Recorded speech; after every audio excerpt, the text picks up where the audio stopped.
आज हम एक ऐसे सुपरस्टार के बारे में बात करने वाले हैं जिसे तकरीबन 7 से 8 साल पहले डब्ल्यूडब्ल्यू ने रिलीज़ किया। वो भी खुद नहीं किया, बल्कि इस बंदे ने खुद कहा कि भाई मुझे रिलीज़ कर दो इस कंपनी से।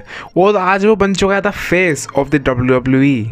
एक ऐसा सुपरस्टार जिसने काफ़ी ज़्यादा कैरेक्टर प्ले किए हों डब्ल्यूडब्ल्यूई में, चाहे वो हो स्टारडस्ट जो कि कभी उसके पोटेंशियल को मैग्नीफाई नहीं कर पाया। हम बात कर रहे हैं the son of the American dream, the American nightmare Cody Rhodes की, जिसको समझ में आ गया था कि अगर मुझे बनना है कुछ बड़ा तो भाई मुझे सबसे पहले यहाँ से तो निकलना पड़ेगा। डॉक्यूमेंट्री हम जानेंगे कि एक रेगुलर सुपरस्टार जो कि डब्ल्यूडब्ल्यूई में शायद कोई फालतू में काम करता था, वहाँ से हर एक प्रमोशन का स्टार बना, हर एक अरीना का यहाँ पे नेता बना, और इन द एंड वो बना the face of the WWE.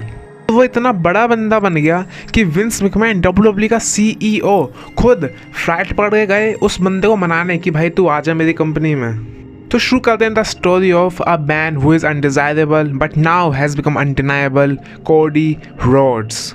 तो कोडी का जन्म होता है जॉर्जिया में, और उनकी मदर कहती हैं कि वो कभी भी अपने सिबलिंग्स की तरह नहीं थे। उनके सिबलिंग काफ़ी हंसमुख थे, काफ़ी एक दूसरे से बात करते थे, लेकिन कोडी रोड्स बहुत ही शाय थे। लेकिन हाँ, उसके दिल में एक सपना था कि उसे अपने फादर से बड़ी लेगेसी अपनी बनानी है। अब ये स्टोरी किसकी है? ये स्टोरी है कोडी रोड्स, एक ऐसे बेटे की जो कि जर्नी में अपने फादर के सपनों को पूरे करने के लिए। क्यों?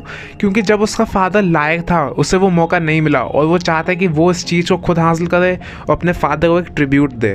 अब कोडी रोड्स कहते हैं कि मेरी सबसे अच्छी मेमोरी है अपने डैड के साथ, वो है रेसलमेनिया 6 की। तब उन्होंने अपने डैड को रिंग में देखा था, और आसपास इतने सारे लोग चीयर कर रहे थे कोडी रोड्स के डैड को, जो कि हैं dusty roads the American dream. और यहाँ पर उन्हें लगा था कि उनके डैड कितने बड़े सुपरस्टार हैं, और उस समय डस्टी रोड्स काफ़ी पीक पे थे। पिछले 10 सालों में उन्होंने हर चीज़ अचीव करी थी, 90s, 80s, 70s में। लेकिन उन्होंने शायद एक चीज़ अचीव की और वो हाथ भी आई लेकिन मुंह नहीं लगी, वो है डब्ल्यूडब्ल्यूई चैंपियनशिप। ये बात है 1977 की, 10 साल पहले कोडी रोड्स के बाद की।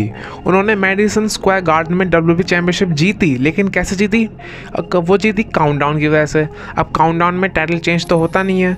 अब यहाँ पे डब्ल्यूडब्ल्यूई को चैंपियनशिप मिली तो कोडी रोड्स के फादर डस्टी रोड्स को, लेकिन वापस उनसे ले ली गई। और जो वो पिक है ना, जब यहाँ पे डस्टी रोड्स ने चैंपियनशिप हवा में लहराई थी, वो अभी भी कोडी रोड्स के घर में है। बट अनफॉर्चुनेटली डस्टी रोड्स को दोबारा कहीं मौका नहीं मिला उस टाइम के बाद।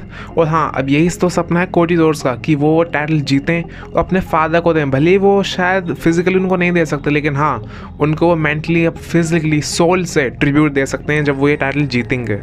अब 1995 में डस्टी रोड्स को इंडक्ट किया गया WCW हॉल ऑफ फेम में। वहाँ पे कोडी रोड्स भी मौजूद थे। अब आपको पता है, जो कोडी रोड्स के बड़े भाई हैं जिनका नाम है डस्टिन रोड्स आई गेस, उनकी एज 16 ईयर्स बड़ी है, और उन्होंने उसी सेम ईयर में डेब्यू भी कर लिया डब्ल्यूडब्ल्यूई में। अब इस पूरी डॉक्यूमेंट्री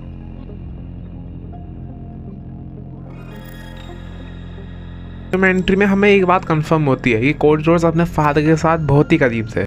तो कोडी रोड्स को पसंद था सबसे पहले फुटबॉल खेलना बहुत ज़्यादा, वो बहुत अच्छा फुटबॉल खेलते थे। लेकिन वहीं पे एक रेसलिंग कोच थे, उन्होंने कहा कोडी रोड्स से यार तुम रेसलिंग क्यों नहीं करते? तो वहीं से शुरुआत होती है कोडी रोड्स दी रेसलर की। कोडी रोड्स कहते हैं कि जब भी वो रेसलिंग स्कूल में गए थे, हर बंदा वहाँ के जो भी वहाँ पे स्टाफ थे, वहाँ के कोच थे, वो उनको डस्टी बुलाते थे। और ये चीज़ डस्टी रोड्स को पसंद नहीं थी कि भाई मेरे बेटे को उसके नाम से बुलाओ, मेरे नाम से नहीं। और कोडी रोड्स कहते हैं कि जब मैं रेसलिंग पहली बार शुरू करना करी तो भैया मैं काफ़ी बेकार था, इट सक्स, क्योंकि भाई ना मेरे अंदर स्ट्रेंथ थी, ना उस समय मेरे अंदर ऐसा कुछ मतलब मोटिवेशन था कि मैं रेसलिंग करूँ, तो भी मैं कुछ खास उखाड़ नहीं पा रहा था। अब ये चीज़ डस्टिन रोड्स को तो बिल्कुल मंजूर नहीं थी, तो उन्होंने अपने गराज में एक जिम बनवाया जिस पे कोडी रोड्स खुद ट्रेन करें 24/7, वो भी डस्टी रोड्स की निगरानी में। और फिर तो भाई कोडी रोड्स का सपना भी एक ही चीज़ बन गया कि वो अपने डैड का नाम रोशन करेंगे, और वहीं से उन्होंने अपनी ट्रेनिंग शुरू करी, मस्कुलिन बने, और हाँ, अपनी जर्नी पर निकल गए for the WWE title. Georgia के लेसिटर हाई स्कूल में कोडी रोड्स ने एडमिशन लिया इन 2001। कोडी रोड्स कहते हैं कि भाई मैं सुबह 5 बजे रनिंग करने जा रहा था, पूरे ग्राउंड का चक्कर लगाने, क्योंकि उनके अब दिल में एक बात थी कि भाई अब लाइफ में कुछ तो बड़ा करना है। उन्होंने अपने गराज में एक बोर्ड भी दिखाया कि वहाँ पे जहाँ पे उनके सारे के सारे गोल्स लाइफ में जो भी अचीव करना है वो सब लिखे थे।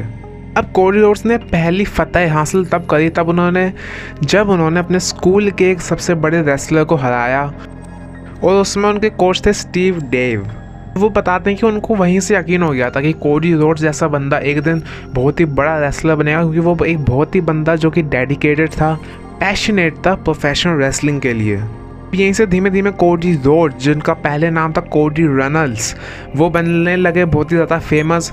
और वो सीधा सिर्फ स्कूल के टाइटल के लिए नहीं बल्कि स्टेट चैम्पियनशिप के लिए अपना नाम आगे आ गया था उनका। न्यूज़पेपर्स में भी नाम उनका आ गया था। यहाँ पे जेवियर वुड्स भी कहते हैं कि मैं उनके अपोजिट राइवल स्कूल में ही था और मैं चाहता था कि मैं डस्टी रोड्स के सामने कोडी रोड्स को हराऊं, जिससे डस्टी रोड्स हो जाए इम्प्रेस और भाई वो जेवियर वुड्स को ले लेंगे अपने अंडर और फिर उनका WWE जाने का रास्ता भी अच्छा हो जाएगा। But Cody Rhodes was very impressive. उसका विन लॉस रिकॉर्ड पता क्या था? 101 और सिर्फ 2 losses, 100 wins and only 2 losses. अब यहाँ से डस्टी रोड्स को पता था कि अगर ये मेरा बेटा इस बिजनेस को समझ गया ना तो एक दिन वर्ल्ड का बेस्ट रेसलर बनेगा। 2004 में पहली बार कोडी रोड्स ने कैप्चर किया अपने स्टेट का wrestling dual range championship title, और पहली बार था कि जब कोडी रोड्स को बुलाया गया कोडी रोड्स, क्योंकि पहले उनको बुलाए थे कोडी रेनल्ड्स, अब बुलाने लगे उनको कोडी रोड्स। अब इसके बाद कोडी रोड्स एक बॉल लेते हैं, बॉल मतलब आगे बढ़ते हैं, तो वो ऑब्वियसली हाई स्कूल के बाद कॉलेज जाएगा बंदा। अब सब लोग सोच रहे थे कि भाई बंदा इतना अच्छा रेसलिंग करता है, पक्का अब तो शायद नई सीढ़ी हासिल करेगा, FCW में जाएगा, लेकिन ऐसा नहीं होता। कोडी रोड्स को करनी थी एक्टिंग, तो वो चले जाते हैं एक्टिंग स्कूल में। रोड्स का मन था कि भाई वो हॉलीवुड में करियर बनाएंगे, लेकिन हॉलीवुड में करियर बनाने के लिए चाहिए होते हैं पैसे, और उस समय Cody Rhodes was little bit struggling financially. उस समय ये हालत थी कि भाई जो डस्टिन रोड्स का जो घर था ना वहाँ पे बिजली नहीं आती थी, लेकिन कोडी रोड्स कहते हैं कि उनके पापा ने कभी अपने बच्चों को पता लगने नहीं दिया कि ऐसा हो क्यों रहा है, लेकिन ऑब्वियसली अब बच्चों को पता चल जाता है कि भाई क्यों नहीं हो रहा है, क्यों घर में इतनी कमी है। अब यहाँ पे देखते हैं डस्टिन रोड्स ने कोडी रोड्स और उनकी बहन को दिए $10,000, जिससे वो अपना WWE करियर तो नहीं बनाएंगे, लेकिन हाँ हॉलीवुड में जाने का जो सपना था कोडी रोड्स का, उसके लिए डस्टिन रोड्स ने अपनी रोलेक्स की वॉच भी बेच दी। कोडी रोड्स कहते हैं कि उन्हें लगा था कि ये जो वॉच है वो मेरे को मिलेगी, लेकिन इससे पता लगता है कि डस्टी रोड्स हमेशा अपने बच्चों को सपोर्ट करना चाह रहे थे, कि इसलिए उन्होंने अपनी वॉच भी, अपनी बेशकीमती वॉच भी बेच दी, जिससे उनके बच्चे अपना सपना पूरा करें हॉलीवुड में। अब यहाँ पे कोडी रोड्स ने काफ़ी ज़्यादा पढ़ाई करी, एक्टिंग की, काफ़ी ज़्यादा इमोशनल बैलेंस को सीखा। अब आपको पता चला कि कोडी रोड्स के जो प्रोमो होते हैं वो इतने ऐसे क्यों होते हैं कि बंदा भाई रोज आए सामने वाला, भाई क्योंकि भाई ने पता है एक्टिंग स्कूल में भाई एक्टिंग सीख रखी है। लेकिन उस समय कोडी रोड्स का हाल ये था कि भाई उनको कोई इतने अच्छा मतलब एड्स शूट्स मिल नहीं रहे थे, और एक वक्त तो ये आ गया था कि वो हफ्ते में सिर्फ 3 दिन जाते थे पढ़ने के लिए और बाकी दिन वो घर में पड़े रहते थे, जिसकी वजह से he was feeling little bit depress. उन्हें लगता था कि यार मैंने इतना अच्छा रेसलिंग में सक्सेस पाया था, एमेच्योर रेसलिंग में सक्सेस पाया था, मैं स्टेट चैम्पियनशिप था, लेकिन अब तो लाइफ में मेरे पास कुछ है ही नहीं करने को। अब अपने घर को वापस कोडी रोड्स गए, वो भी 48 किलोमीटर लगातार ड्राइव करके, क्योंकि उन्होंने अपना मन बना लिया था कि अब ये एक्टिंग नहीं करनी, अब बनना है तो बनना है प्रोफेशनल रेसलर। और ये कोई ऐसी चीज़ नहीं थी कि वो जो फ़ोन पे कॉल करके बताते अपने पापा को, इसलिए उनको मन था कि भाई वो फेस टू फेस जाएं, अपने फादर को फेस करें और बोलें that I want to be a professional wrestler.